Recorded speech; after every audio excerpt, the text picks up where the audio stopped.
I let nature take its course, so they breed naturally. They usually breed July, August. There's a 5-month gestation for goats. If they breed in early August, they will birth at the beginning of January. I will milk them through the gestation. Out of the 5-month gestation, I will milk them for the first 3 months, and the last 2 months, the fetus does 90% of its development the last 2 months. I then stop milking them after 3 months. So they have 2 months to maintain the nourishment and not be drained every day by the milking process. And that fetus needs all the nourishment and the vitamins and minerals it needs to develop into another healthy, happy goat. Either a goat that I will choose to keep or one that I will sell. It's important to me that the animal is very, very healthy and that the mother has a chance to regroup the nourishment that she has been giving out for 9 months. So I milk from March to about November, October, November, and it gives them a chance to rest and regroup, and it also gives me a chance to, and my hands a chance to rest and regroup. And it's a win-win. I truly believe that dairy, for me, is a win-win. I allow the babies to nurse for 2 months. I do not take the babies away from the mothers. I feel that the babies need what is by nature rightfully theirs. And whether I decide to sell the babies or keep them, they all get 2 months of nourishment. And I sell those I choose not to keep. I keep those that I feel will help me on the farm here, and then 2 months later I then milk the mothers and start to utilize the milk. I believe that we can work with animals rather than utilizing them for profit and production only, and give them love and care and attention, and also retrieve from them the products that they produce. And it's a win-win, and they're a family to me, and that's the important thing. This filtering container, the filtering cloth that's in here underneath the disc, I have found can do a good filtering job up to 4 or 5 goats. Depends on how much fat they have in their milk at the time that I'm milking them. Closer to the time that they birth their baby, their lactation is very strong, and the cream and fat content and the colostrum is very high, because the baby needs that optimal nourishment for that short period of time at the beginning. In that case, usually only 1 or 2 goats, their milk can be filtered through that before I have to change it. As the months go by, the richness decreases and their lactation decreases, and I can use the same pad, the same filtering pad, for 4 or 5 goats. And so anyways, that's can be used, and it filters out hair and particle and debris, and it's a very useful component before pasteurization.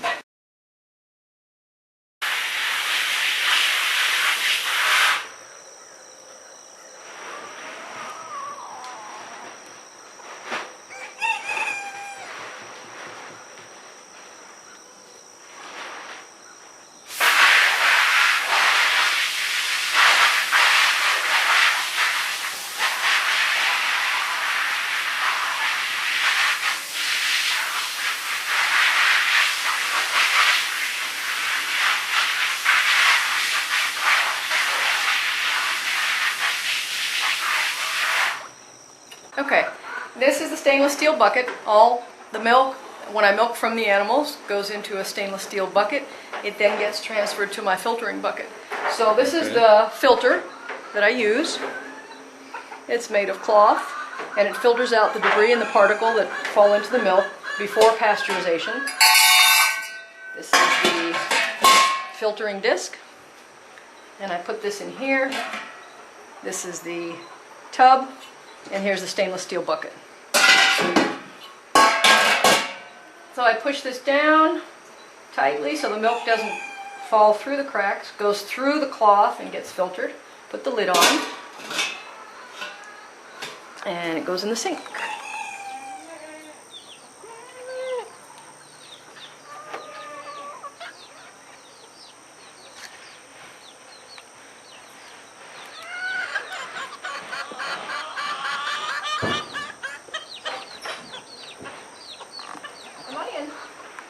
Where is she going? She wants to go to the milk stand. Come on, which is David. which is right Say here? hi, David. Come on, babe. Okay. Come on. Good girl. All the goats get brushed when they stand on the stand, and I have found that it is really helpful to make it a pleasurable experience for them. That way the milk is much sweeter and they're not under any kind of stress. I put on a humane hobble so they don't kick the milk bucket over. And it's made of canvas and it's got Velcro, it attaches in the back. I take a cup, I put antibacterial soap in the cup, and I do a pre-dip teat dip. So I put each one of their teats in the cup of antibacterial soap to kill off any bacteria that might be on the external skin of the teat.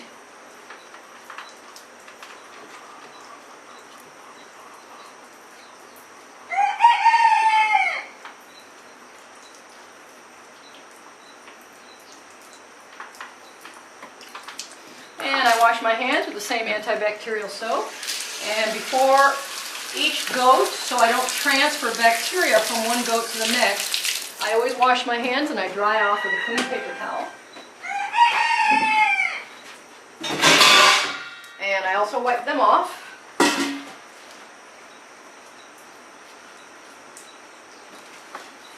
Okay. And I milk a little bit into the paper towel just to check that the milk consistency is normal, so I know that the udder is working good. I take the pail and I check the teats and I milk. I always lean into the goat because that's what their babies would do, and they feel the presence of their baby while the baby is suckling their teat, so I mimic that for them so it's less trauma. And if they know it's me,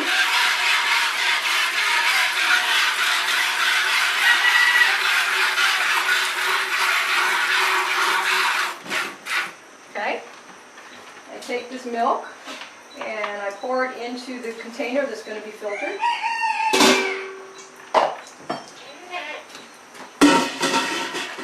I'm going to steal some. Did you want raw goat milk? You want to try it? Not today. Okay. I drink in the morning about a quart. Usually 4 or 5 goats. I'll take about a cup from each one. Golly. And Now, is that about how much milk you get from each goat, or what? She happens to be smaller. Her udder is smaller. We're also at the end of their lactation cycle. All these goats birthed in January. Okay. The milk is most abundant right after birthing because the baby lives on the milk solely. As each month goes by, their milk decreases, which is why in many commercial dairies they give stimulants and hormones to keep the milk production up. I don't do that. I work with them. I work with nature. I work with their hormonal system and adapt my requirements accordingly to them. I don't push them to try to change for me. Okay, go to the next, and I rinse this out. Now we're done with this goat? Yep. Okay. And what's this one's name? Her name is Pippi Longstockings. Because she was such a Dennis the Menace when she was young. She was mischievous. Oh, okay. Okay, after I'm done, I squirt with alcohol the teat Okay. for, again, antibacterial purposes. And I take the humane hobble off. I lift this up. And brush them again and thank them for their milk that they've given me so graciously. And then I use an ice bath because it brings down the temperature quicker than putting it in the fridge. So what I'm going to do, I'll milk one more goat. Drink my early morning elixir of goat milk. Keeps me young and beautiful. Yes, it does.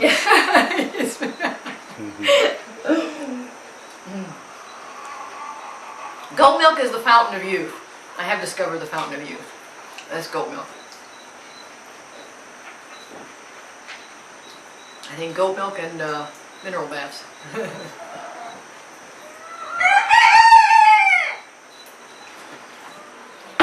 Here she is. Her name is Trouble. Because trouble was trouble when she was young. Always getting into mischief. and still pushes everybody around.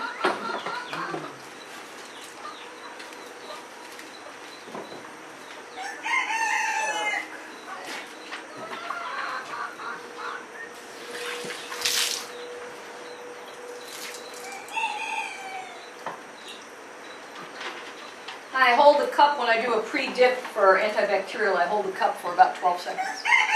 That's about the time it takes to kill most of the bacteria.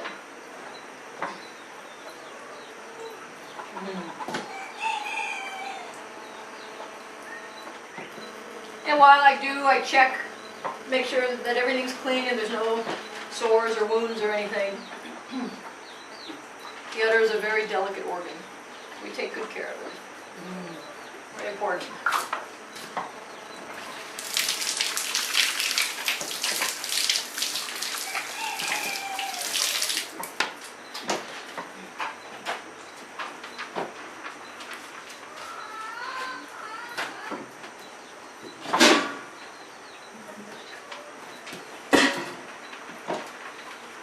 Again, I wipe off the teats. And squirt a little in the paper towel, make sure it's clear, and then I milk.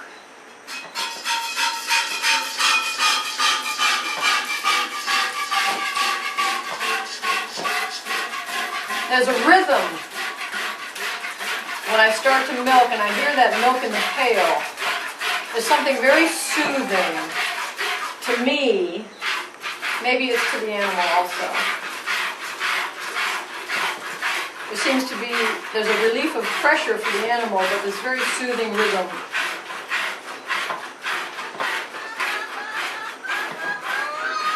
And there's something about smelling that warm milk when it comes out, and it's lovely.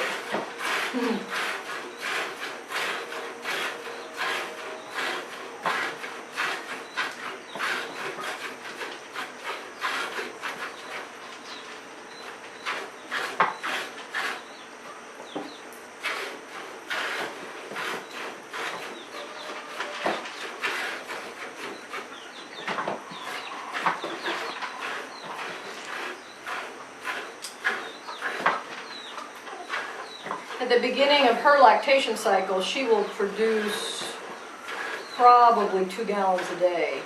She's a real big producer, has a huge udder, and really makes beautiful babies. Been very, very happy with this goat.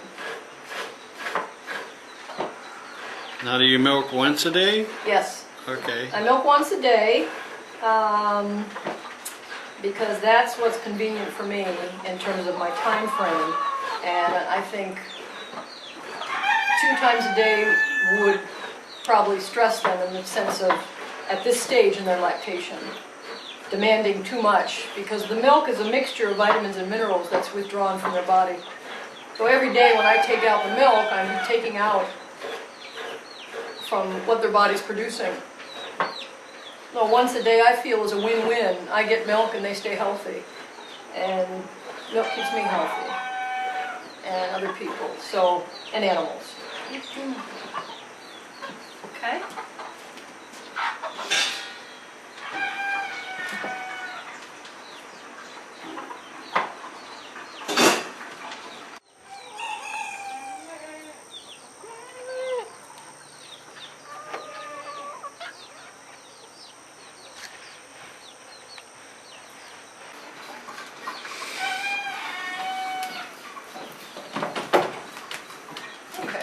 Out now. This one comes in.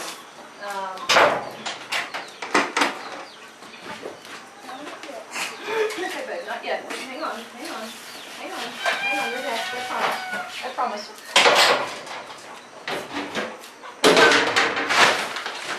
Let's get you something to eat. Come on.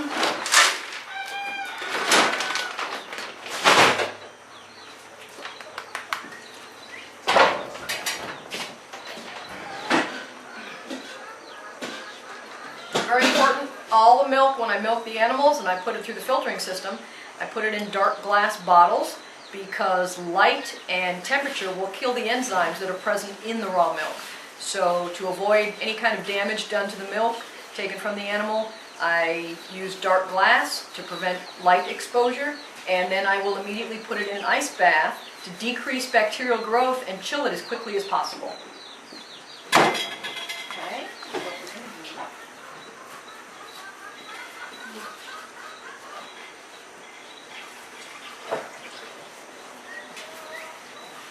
Milk was filtered into a stainless steel container, and the milk is now being poured into the dark glass sterilized bottles.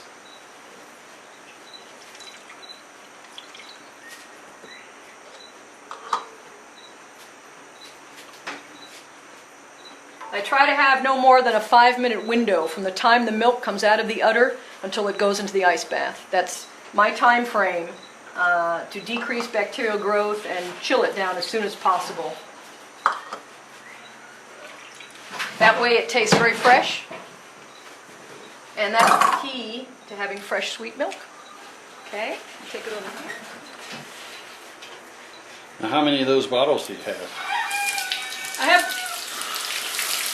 not so many of the beer bottles. I have other dark glass that I use. I also use green glass, anything dark, just not clear. Okay. So I rinse these off so there's no milk residue on the bottom, and I put it in an ice bath.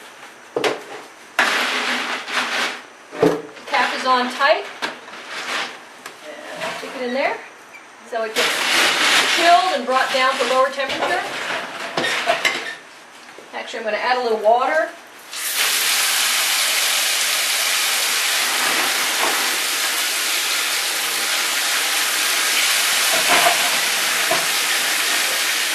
She does it every morning. Come on. Come on. There she goes. They all get on the stand automatically by themselves because they know that it's a very positive and pleasant experience for them. And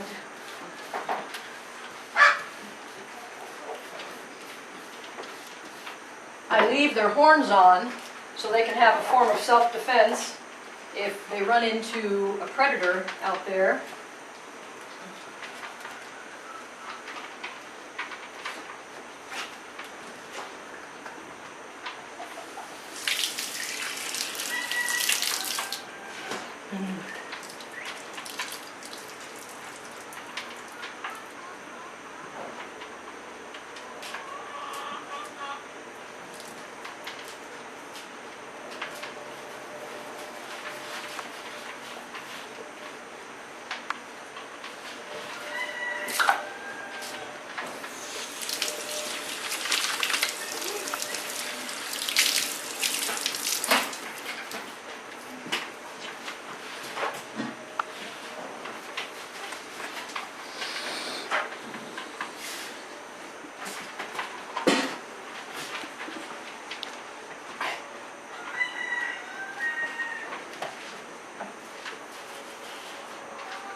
Okay, so today I'm only going to fill up, I've already done my ice cream, I'm only going to fill up those 4 quarts.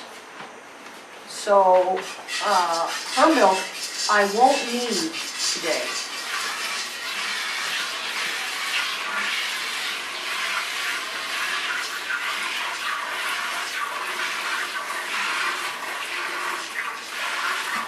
I like to stick my head in here. It's like a big cushion.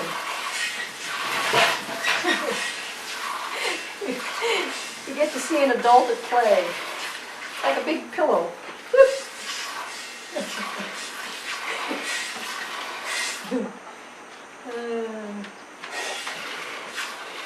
No surprise they fight each other at the door to get in here, you know? Yeah. Whereas it's interesting in commercial dairies they have to always prod them. And they do, unfortunately, with frequency and severity, they prod them to get in line. And I've never done that. I've never had to do that with my animals. They wait at the door to get in.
is Chubster.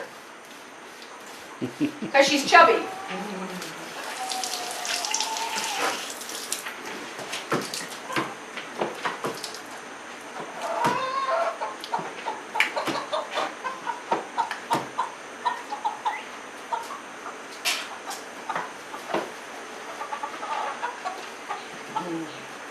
Once the goats are here and I start milking them and they birth and produce, they don't leave the farm.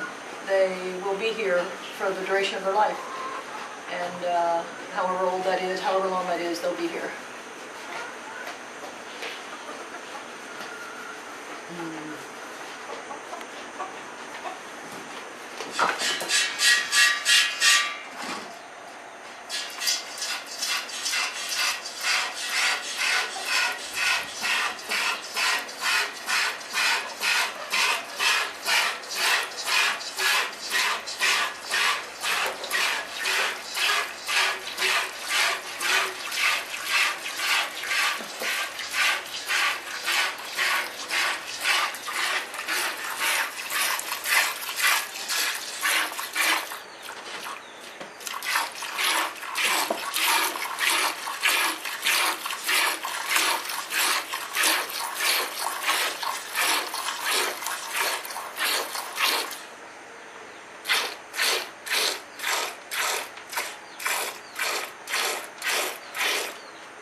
Now, when you're doing all that feeling around and everything, tell me what you're actually doing. What are you looking for? What are you feeling for? Well, the milk will tend to, as you bring it out, it tends to pool on the bottom, kind of like a water balloon, where at the beginning it's really full. So what you do is you also stimulate the glands in the udder, just like a kid goat will do. They'll do that by instinct. They'll suckle a little bit and they'll take their face and they'll push it into the udder to stimulate the glands. So I mimic what the baby would do, and the mother feels more comfortable, as they do now on the stand. They kick less, they are more peaceful, and the goal is, if I have peaceful, happy animals, I have peaceful, healthy milk. I think the contrary, the opposite is true in commercial production, is they focus on production at the expense of the animal.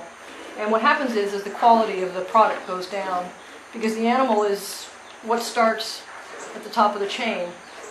The animal is everything. It's just a product. The milk is a product. So focus on that animal that's producing that product, and you'll automatically have a good product.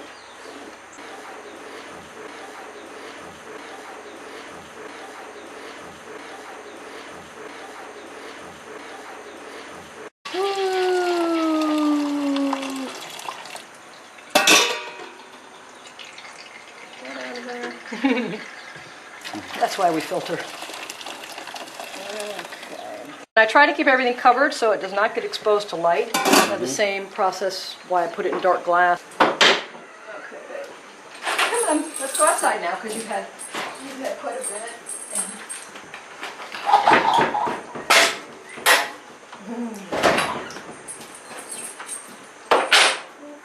I'll usually play music for them in the morning when I'm out here early. I play music. So they get serenaded in the morning. Wow. Very nice. You know, it's like very early morning, 3:30, and it's so quiet outside. This is fruitcake.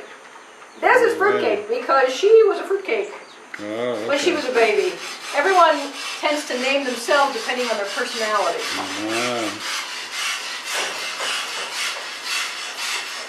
Because when they're young, they're so playful and so mischievous and always getting into trouble. So my goats seem to be named after what they do as kids, but then they get older and they get more relaxed. Maybe I should name them Trinity and Relaxation and Harmony. Maybe they'll grow into their name.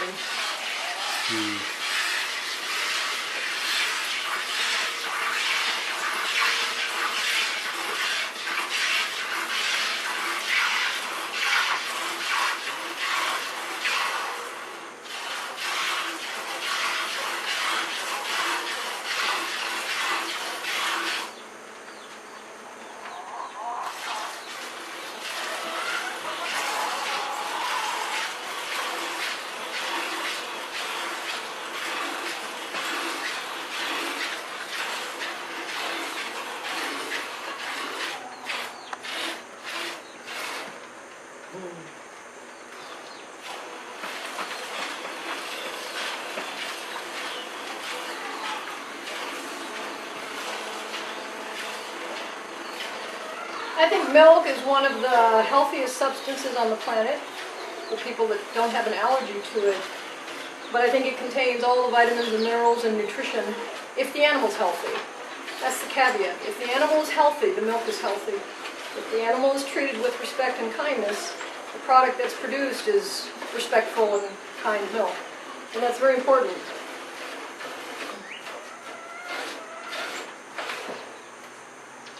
I think to pull milk from an animal when the animal is stressed and unhappy and to constantly demand that it produces is taxing on the animal, and then what you have is a much poorer and less vital end product.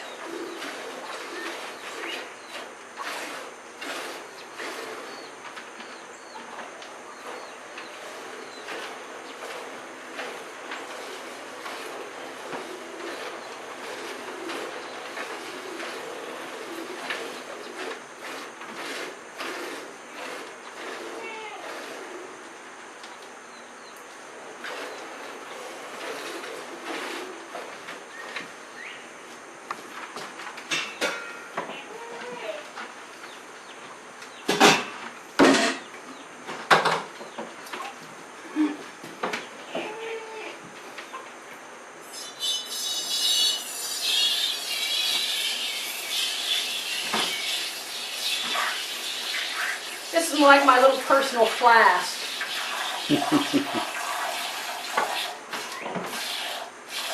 I need my fix. I need my fix of goat milk. My elixir.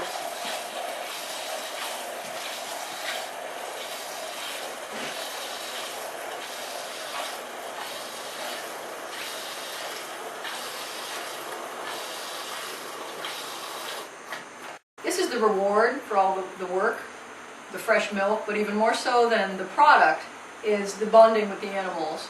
I have found there's no greater bond, in my experience with animals, no greater intimate bond than milking an animal and watching it birth and holding its babies and helping it through the birthing process and living their life with them, whatever that lifespan may be.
What happened? What happened? A lot of drama. A lot of drama.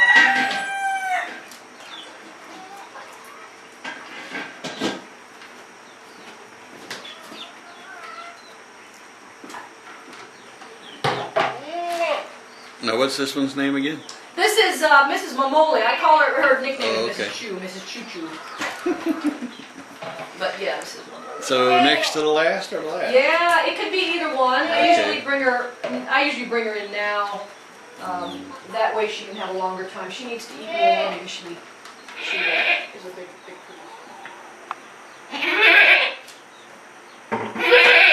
What?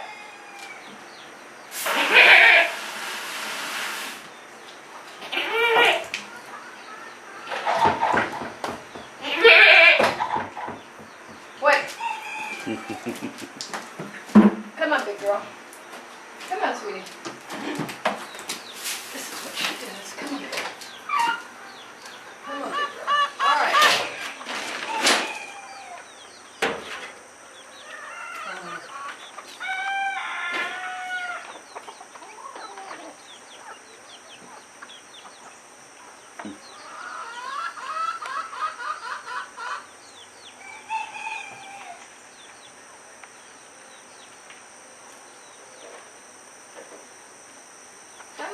here she is, Mrs. Mamolie. Yay! Come on, big girl. Oh, come on, big girl. Yay! This is the queen of the herd, the matriarch. The reason for doing what I do. I watched her being born about 10 years ago, and she has survived her mother and sadly survived her sister, and she has been the biggest milk producer I've had. An amazing animal. Amazing, beautiful creature. Still producing. She's 10 years old in June, and helping out the babies, even those that aren't her own. And she still pushes everyone around here and lets them know who the queen is.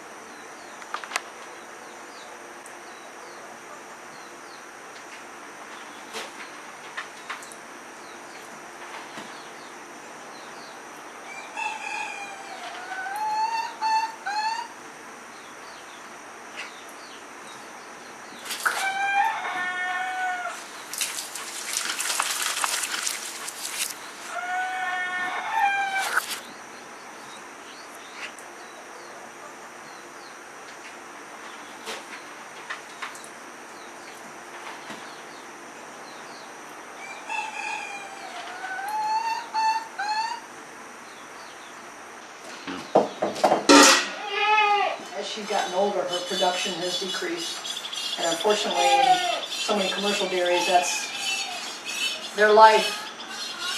Their life and existence is dependent on how much they produce. And I don't operate that way because I've formed a bond with the animal as a being that loves to be here. And regardless whether she produces a gallon or half a gallon or 3 cups, she contributes to the group, she contributes to the farm. And her presence here is invaluable. She's been an integral part of everything I've done. And she's been a great motivating factor in me starting the business because I wanted to honor her years, her 10 years of work here and 10 years of bringing so much joy to me in my life.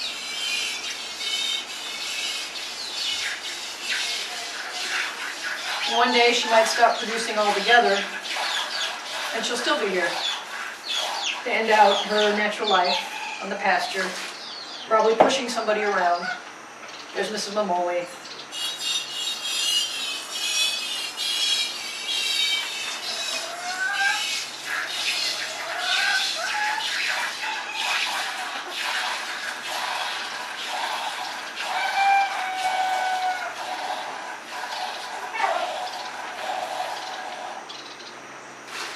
Occasionally, during the birthing process, I've had a couple mothers have died of what's called milk fever. Even with intervention, I couldn't save them. And their babies I had to nurse. And I would have a talk with Mrs. Mamolie, and I would tell her that she has 2 more babies to feed, aside from 2 of her own. And if this goat didn't produce more milk to feed above and beyond her own 2, every year, this goat has stepped up to the plate to give more than what would adequately feed her own 2 babies.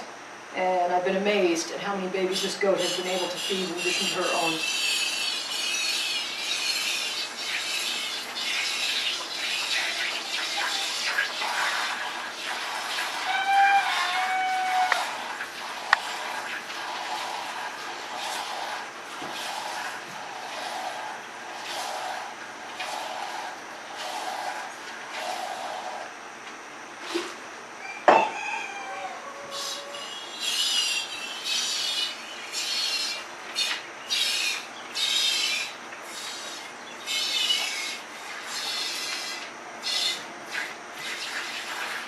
That's it.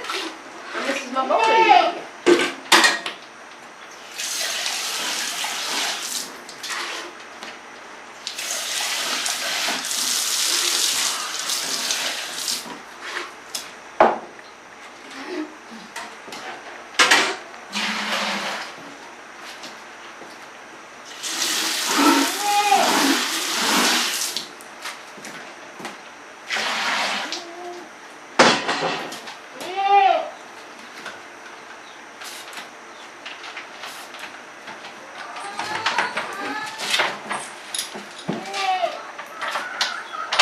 Look at this little baby. Look at this little baby. Look at this little baby. Every day is a day in paradise. We have food and water and sunshine. It's a day in paradise, right? Yeah. So happy, happy baby. A happy, happy baby? Yeah. Happy, happy baby. You know, it's interesting. I think animals have such a simple sense of life. If they have food and water and sunshine, and they have freedom to do what their natural instincts call for them to do, they're happy animals. Yeah, happy, happy. Yeah. Happy, happy baby. Happy, happy baby. It's a happy baby. Okay, chicken drama. Mama, you're gonna have to take you and your baby. You're gonna have to take you and your baby. We're not ready yet. Huh?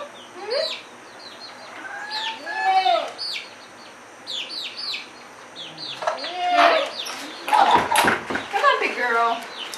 Come on. Oh, that's fine. Your car windows are closed? Yep. That's funny, I just said, it's really...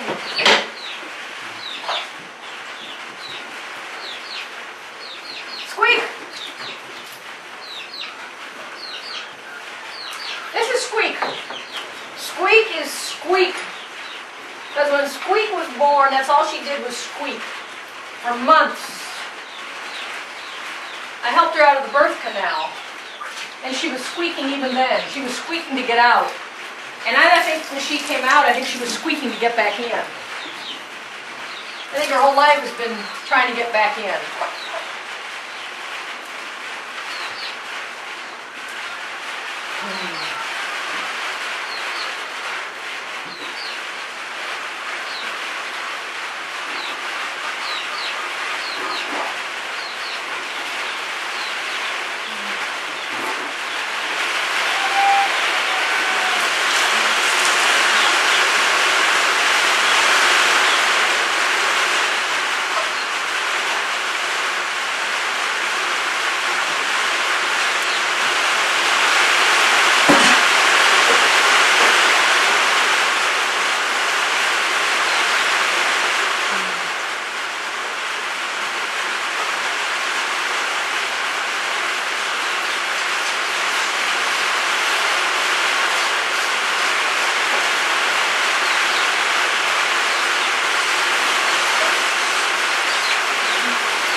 Cycle. She tends to start to decrease her production like 6 months after she births. So she birthed in January, well, we're in August, so I noticed in the last couple of weeks she's really dropped off. She got pregnant several weeks ago, and they'll start to decrease their milk production as their pregnancy grows along into their 3rd, 4th month of gestation. Their lactation will decrease, which is the natural progression of hormones. So I will stop milking them 3 months into their pregnancy. And that'll give 2 months of fetal growth. And then they'll birth again in January.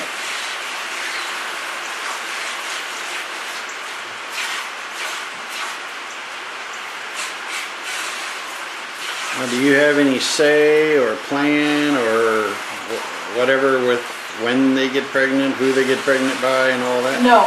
I let my males with my females, and when I started raising does, I was warned by many breeders never to let the males, bucks, run with the does, because they told me the milk would be very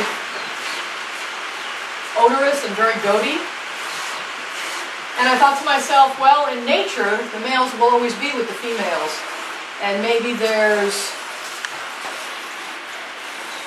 something,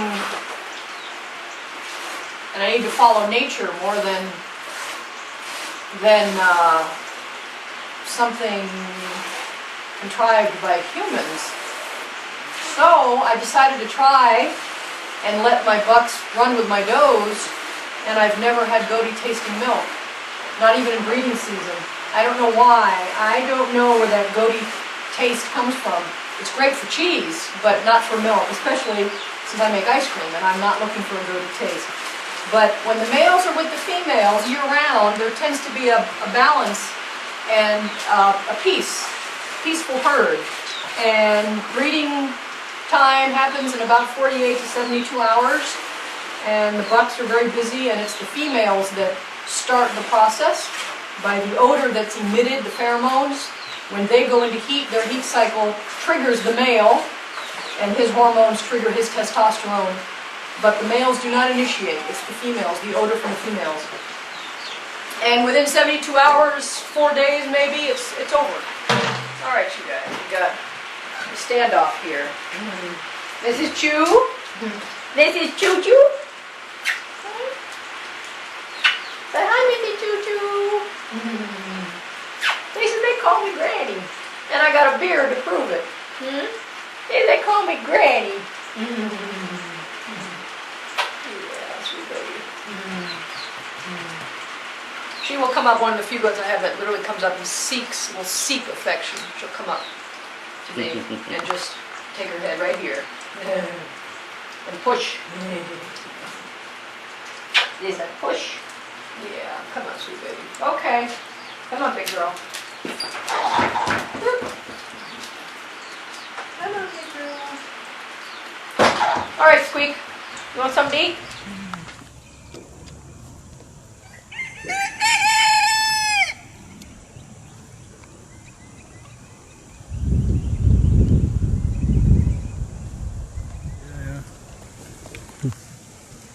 Hey, Squeak.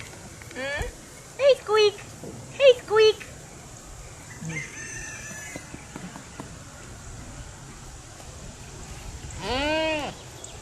Is it, come here, big baby. Here he is. Okay. Goats produce most of their milk while they're ruminating and resting, so it's really important that while they're producing milk, they have a very stress-free, peaceful environment doing what they do best. So here they are, ruminating, sitting out in the sunshine, in the grass, in the dirt, with the chickens, with the fresh air, with the sunshine, with Mother Nature, and they're producing milk as we speak.